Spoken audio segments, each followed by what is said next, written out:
Hey guys, it's Cashew, Zach, Person, and I want to talk about items. I want to talk about builds today. I've been playing a ton of Arena on the PvE, and it has really revitalized my interest in talking about this because I'm running into something in Arena that I run into all the time in ARAM specifically, Portal League. That's heartsteel. Now, is my problem with heartsteel? No, but hear me out. Heartsteel is an item that grants you power based on health and gives you permanently stacking max health. In essence, heartsteel asks you to build HP, gives you HP, and rewards you for building HP. HP is already, on average, the best defensive mechanic in the game because it doesn't matter what type of damage you're taking, HP works. So, on paper, if you're getting an equal amount of everything, HP is better than armor and magic resist. Um, and it's bad. Very often, you'll watch somebody, especially somebody playing someone that isn't a hyper tank, so not a Maokai, not maybe a Cho'Gath or a, but you'll see like a Tom Kench, you'll see a Garen or a Set or a Darius. Take Heartsteel, take Steal Your Heart, hit everything, go Heartsteel into 2 HP scaling things, another augment that makes them tanky. They will make it to like 4th place, and then they will die instantly to an AD carry. The Sivir with 4 items and vulnerability will click them, and they will fall over before they can even walk in. And there's always the same reaction. This shit is broken. AD is stupid. How does my high roll not work? The easiest answer is that League of Legends doesn't want you to stat stack. The more complicated way of putting that is that League of Legends has a lot of rewards built into it for everyone except AD carries exactly to take multiple different types of stats. It is often forgotten how much better on average crit is than everything else in the game for dealing raw amounts of damage. Crit is crazy. The whole point of the ADC role is to be a role that is balanced around abusing this insane, consistent output of damage. To beat AD carries, you do things that are not damage or survivability. Tanks have crowd control. Tanks can stop AD carries from hitting them. Tanks can move AD carries into places where other people can hit them. Assassins get around AD carries by playing with vision, playing with targetability, or dealing their damage in unfair ways. Mages outrange AD carries, in return, they can't do as much DPS. All of these things are built around ADCs. Because the core concept of ADCs is the core concept of League of Legends. Deal consistent damage and kill your opponent before they kill you.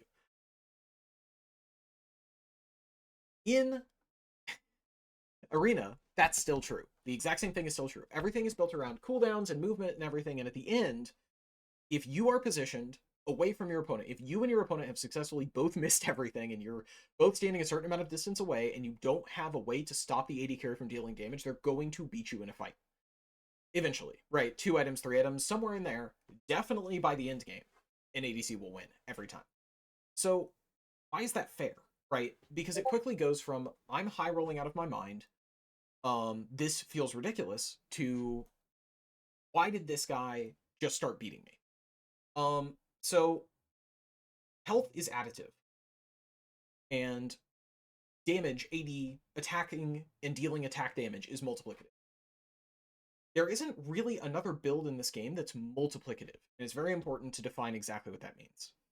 When I say multiplicative, all I mean is a stat that multiplies another stat, and that's pretty straightforward, but the difference is that Heartsteel is only very technically a multiplicative build. Most stat stacking gives you a series of flat additive bonuses for getting that stat. If you buy Heartsteel, you get a little more HP, you get a little more damage on hit, and you get a little more health with Heartsteel. Yes, the speed at which Heartsteel stacks multiplies, but all the bonuses from Heartsteel are additive. None of it is going to change or become more effective as you buy HP. It's only going to become more effective as you buy more HP items. The kicker is that these HP items are intentionally not balanced around you only building health. Titanic Hydra, Riftmaker, Overlord's Bloodmail, and other arena payoffs like Heavy Hitter all have pretty small ratios on them. And the reason they have those is because HP is not intended to win you the game on its own.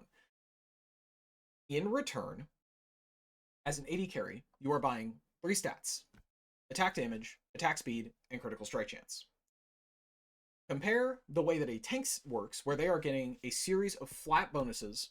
They're getting flat damage on hit from Titanic Hydra. They're getting flat AD that doesn't scale Titanic Hydra, and they're getting flat HP, which doesn't scale their tankiness with AD or Titanic Hydra's active. Compare that to an AD carry. who is taking their attack damage, multiplying it by their attack speed, multiplying it by their crit chance. If they have on-hit effects, it ignores crit, but it still takes your hit speed and multiplies it by those on-hit effects. It's essentially an extra source of AD, kind of. And what you end up with is two people trying to compete for damage, but one person is adding their stats together, and one person is multiplying 3 numbers. The guy multiplying is going to win every single time, given that the items are balanced the way they're intended to be balanced, right? If you have a multiplicative item and an attacking, like, flat item, and they work the way that the devs intend them to work, the multiplicative item is going to reward you more. And people don't seem to get that. Everything in the game, except for exactly AD carries, are not intended to multiply the same way, because AD carries have access to crit chance. Tanks have access to HP, and then armor MR, and ability haste if you have abilities that increase your damage. But ADCs have access to that too, so don't worry about that. That's champion dependent. Tanks have HP, and they have armor MR. AD carries have 80 attack speed, crit. Mages have AP, ability haste, kind of. Depends on what kind of mage, right? And pen. Well, shit, ADCs have pen too, so that's a 4th one for them. Okay, what about unique sources of damage, like Shadow Flame? Well, ADCs have things like, and in Arena, I recognize this is Arena-specific thing, but they have Hamstringer. They have lethal tempos damage, which actually is also multiplicative, right?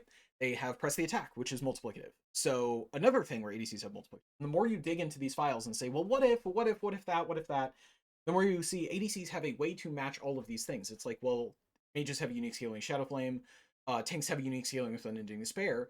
ADCs have another one of these unique scalings, something else that makes them able to keep up.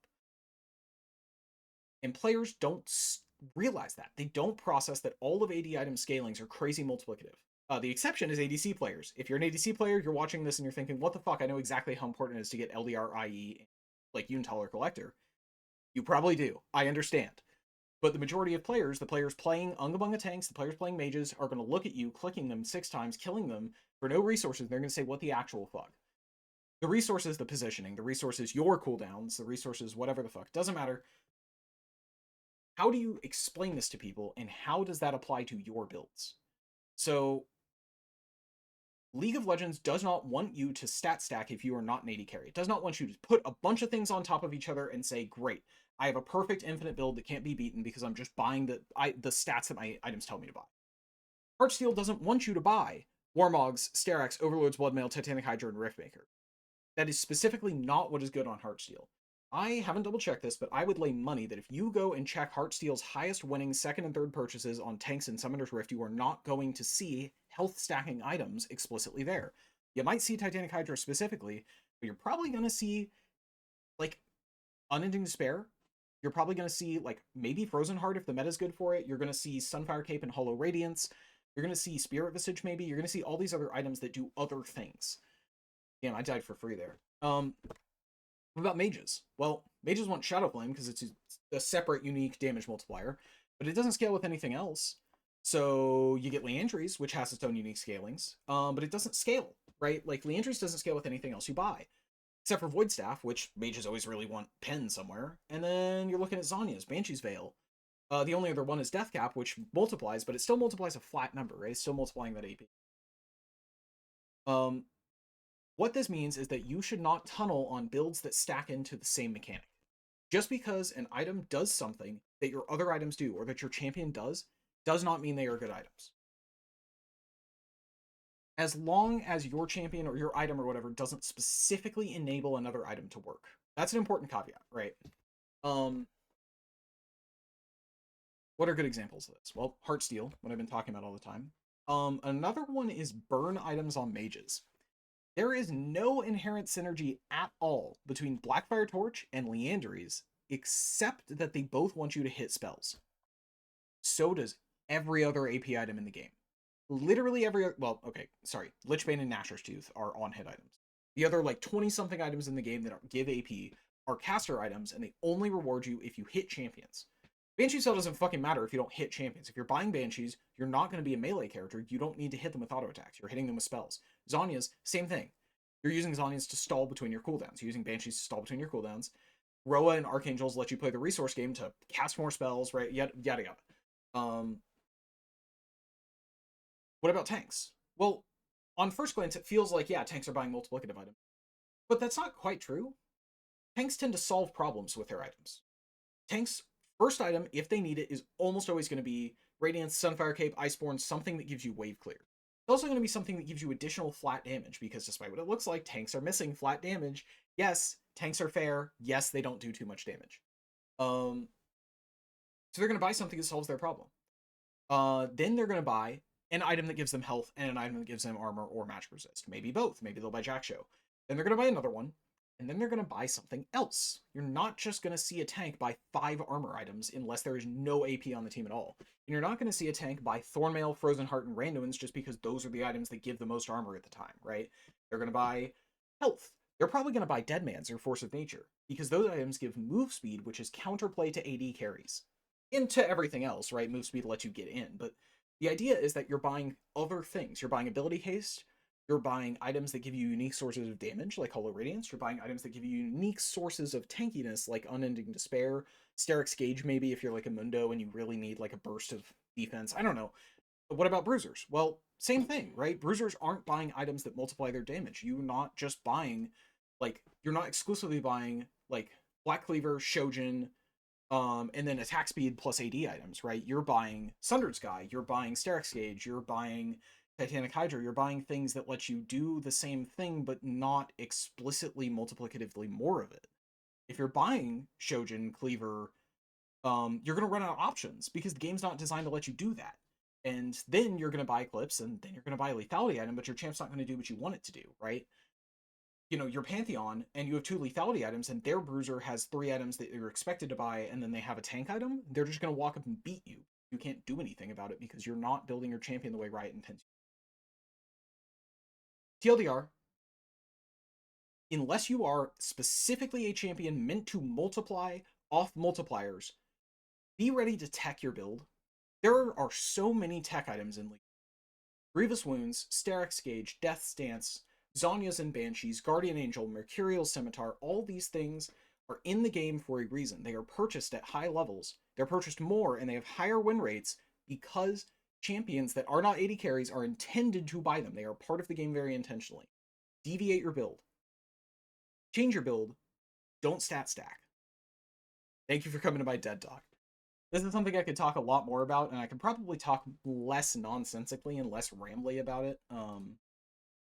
Given the right time, but I didn't. Sorry about that. If you listened all the way through, thank you. I appreciate that. If you have anything to say about this, if you want to flame me, if you want to say, damn, heartsteel and the Riftmaker into Titanic actually is the best thing in the game, and this guy's a fucking dunderhead and should be shot, I'd love to know that. Maybe saying I should be shot is probably a bad thing. Maybe don't tell me that. Appreciate if you did something else. That's it. See ya.